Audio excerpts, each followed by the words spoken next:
So I'm going to talk about chapter 5 of the Bodhicharya Vatara. This is the Way of the Bodhisattva. And chapter 5 in Pema Chodron's translation of it is entitled Taming the Mind. Now, this is I think it's a totally fascinating chapter. One, because it makes this very powerful suggestion or maybe assumption that we can actually direct our own minds. I think this is a huge thing for us to realize, that we have control or power over the direction that we place our mind. And if we take this chapter, I think it's helpful to take this chapter from a cosmological standpoint of understanding that the universe starts out without awareness of itself, right? From the Big Bang, there's not an awareness of itself, but it's doing something. It's like a baby. The baby doesn't know what it's doing, or is not aware of itself, but in the meanwhile, all the cells in the baby's body are doing what they need to do, and it's growing, it's learning. And for so many billions of years, that's what the universe has been doing: creation of galaxies and the stars, the galaxies, and then the various elements that have been created out of supernovas created the planets around us. All of this time, there's not an awareness of itself doing it, it's just doing it. And then this one species comes into existence through evolutionary process, and not a magical thing. It's just that's what the universe goes through, these particular stages. And we don't see them in a lifetime, but we see them over millennia of time. What's happening? There's this species that comes into being through evolution that is now becoming conscious of itself. It's becoming aware of itself. The universe becomes aware of itself through the human being, and is then able to direct the creation of the universe. The Buddha put it like this: our thoughts create our world. Our mind creates our world. We are creating our world through the direction of our thought.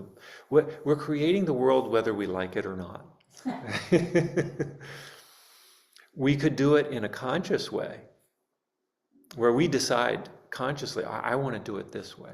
But the thing is that many of us, and including ourselves, even if we're practitioners of the Dharma, and we have the intention to direct our minds, we need to practice this.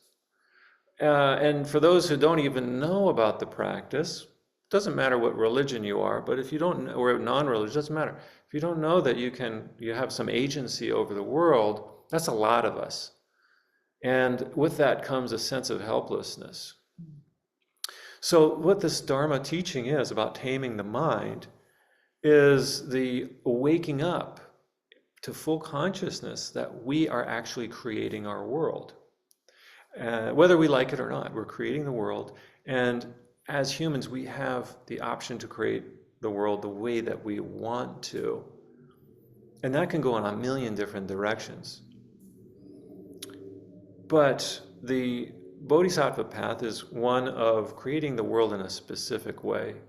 And that is one that takes into account the needs of all beings everywhere. That's a huge ask for us little tiny human beings to think of in those terms. But that's what the Way of the Bodhisattva is asking us, is to consider creating the world in such a way that it benefits as many people and as many beings, not just people, but because we are beings, and we're full of beings. This one body is full of trillions of beings.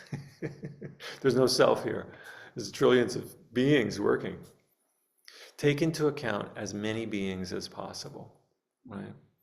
In the creation, or taking in for the benefit of all, right?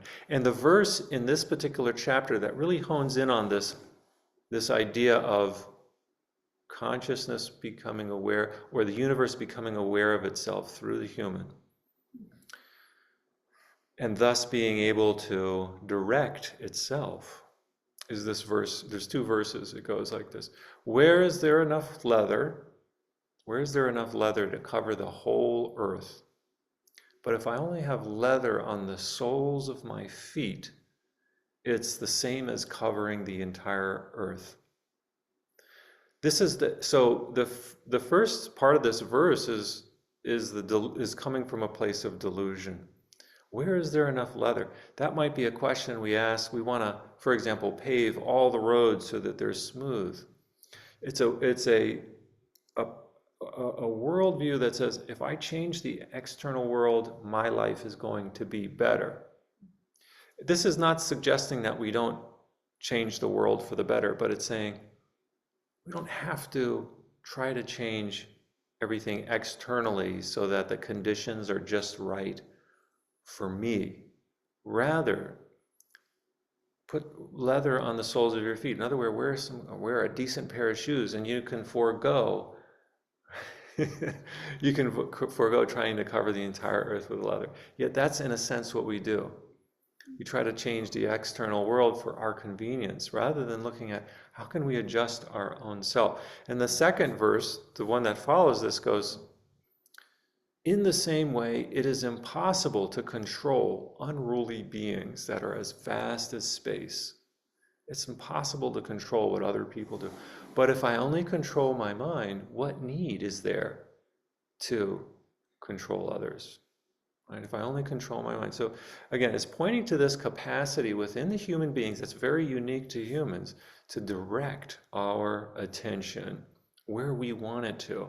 And the Bodhicharyavatara, the way of the Bodhisattva, is suggesting that doing that for the sake of the whole, rather than just for ourselves. So that's this chapter in a nutshell. That's the encapsulation of this chapter. Let's get into it. Let's study it together. Thank you.